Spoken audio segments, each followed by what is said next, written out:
Hi everyone. In our previous class, we have seen the two stories about flying. The first story was of his first flight, and here we see a newborn baby seagull and how he's afraid of having his first flight, how he's trained by the father and mother very beautifully.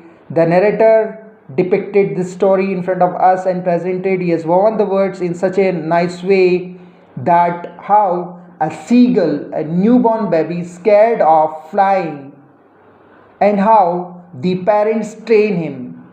So we see a beautiful picture of the bird family. Number one, a seagull, and number two, we see that how the parents take care of the children. They bring up the children. Even the animals and birds also train their children in different ways. They train them life skills. So far we have seen that the parents want him that until unless he fly in the sky, he has to starve, he has to go hungry, no food is given to him. And the other two, the brothers and one sister, which we already see, his two brothers and his sister, they all are flying, but this newborn baby is not ready to fly. Now what happens, we'll see, and we'll be taking page number 33 and its second paragraph. Just follow with me.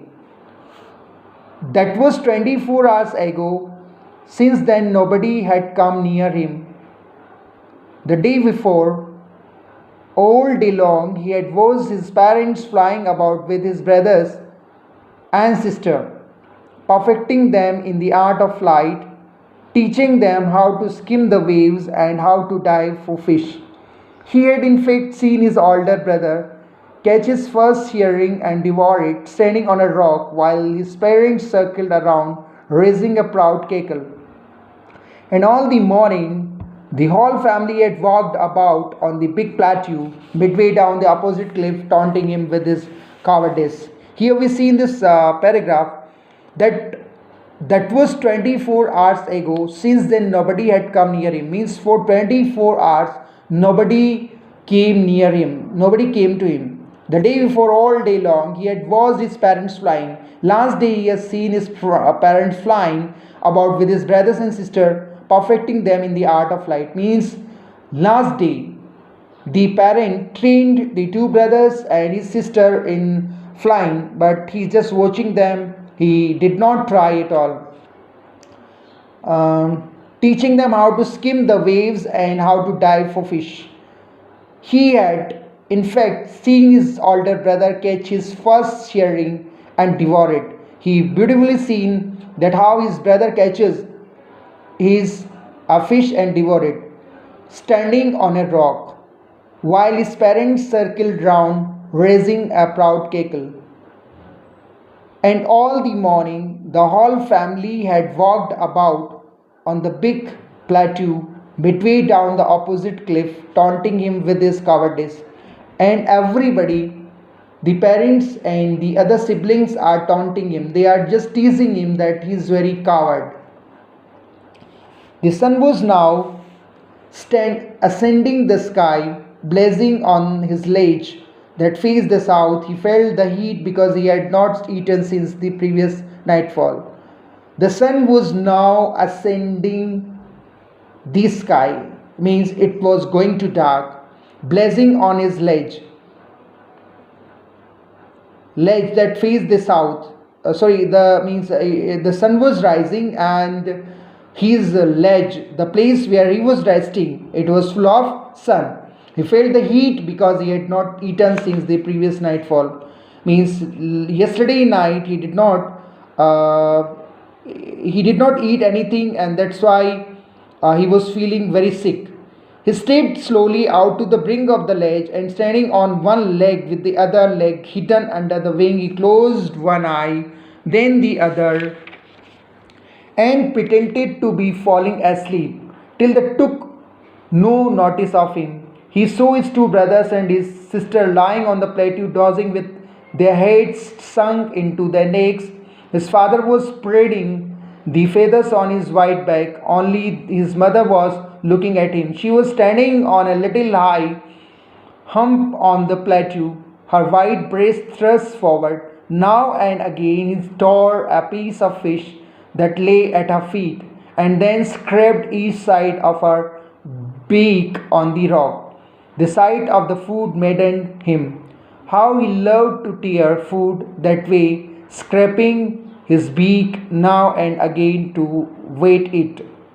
Now we see that the two brothers and one sister, they all are flying, but he's still in the ledge, and nobody is noticing him. Only his mother was looking at him. She was standing on a little high hump on the plateau, her white breast thrust forward. Now and again he tore a piece of fish that lay at her feet, and then scraped each side of her beak on the rock. The sight of the food maddened him. How he loved to tear food that way, scraping his beak now and again to wet it. Means the mother caught a fish, and now she's standing a little away, and the seagull, the newborn seagull, is watching the mother, and he's also that the appetite got in him, and he wanted to catch that fish that way. Ga ga ga, he cried, begging her to bring him some food. Gall, she screamed back derisively, but he kept calling plaintively, and after a minute or so, he uttered a joyful scream. His mother had picked up a piece of the fish and was flying across to him with it. He leaned out eagerly, tapping the rock with his feet, trying to get nearer to her as she flew across. But when she was just opposite to him, she halted, her wings motionless, the piece of the fish in her beak almost within reach of his beak. He waited a moment in surprise, wondering why she did not come nearer, and then, maddened by hunger, he dived at the fish. With a loud scream, he fell outwards and downwards into space. Then a monstrous terror seized him, and his heart stood still. He could hear nothing, but it only lasted a minute. The next moment, he felt his wings spread outwards. The wind rushed against his breast feathers, then under his stomach and against his wings. He could feel the tips of his wings cutting through the air. He was not falling headlong now. He was soaring gradually downwards and upwards. He was no longer afraid. He just felt a bit dizzy. Then he flapped his wings once and he soared upward. Ga, ga, ga, ga, ga. His mother stood fast him, her wings making a loud noise.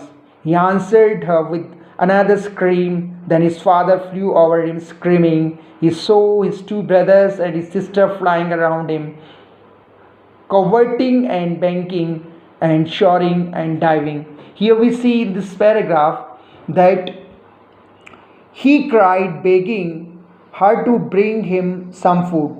Means when the mother seagull was standing a little away, the newborn baby is just crying for food because he was hungry for 24 hours or a day. She screamed back diversely, but he kept calling plaintively, and after a minute or so he uttered a joyful scream. Means the mother was not ready to give the food, but after some time his mother had picked up a piece of fish and was flying across to him with it. Now, what did the mother do? That she picked up one fish, and now she is just bringing that fish to just near to him so that he can be motivated. He leaned out eagerly. He was hungry, that's why he leaned forward to eat. We see when a person is hungry, he is ready to do anything, and this is what happened here. The newborn baby, the seagull, when he was hungry, he kept kept hungry for 24 hours, he is now ready to fly. Tapping the rock with his feet. Now he started tapping the feet against the rock, trying to get nearer to her as she flew across. The mother just showing the piece of that fish. She is just moving ahead and he is just trying to catch that fish. But when she was just opposite to him, she halted, her wings motionless, the piece of the fish in her beak almost within reach of his beak. But the mother is not giving that piece which is in her beak. He waited a moment in surprise, wondering why she did not come nearer, and then, maddened by hunger, he dived at the fish. But because of the hunger, the seagull wanted to have the fish anyhow, and he had his first flight. He tried to catch that fish, and to do that, he started flapping his wings. With a loud scream, he fell outward and downward into space. Now is in the space. He left the cliff, he left the ledge, and now he started flapping his wings, and he has no control over his body, but he's trying to fly. And here we see that this is the way he got his first flight. Then a monstrous terror seized him and his heart stood still. Now he's so much scared.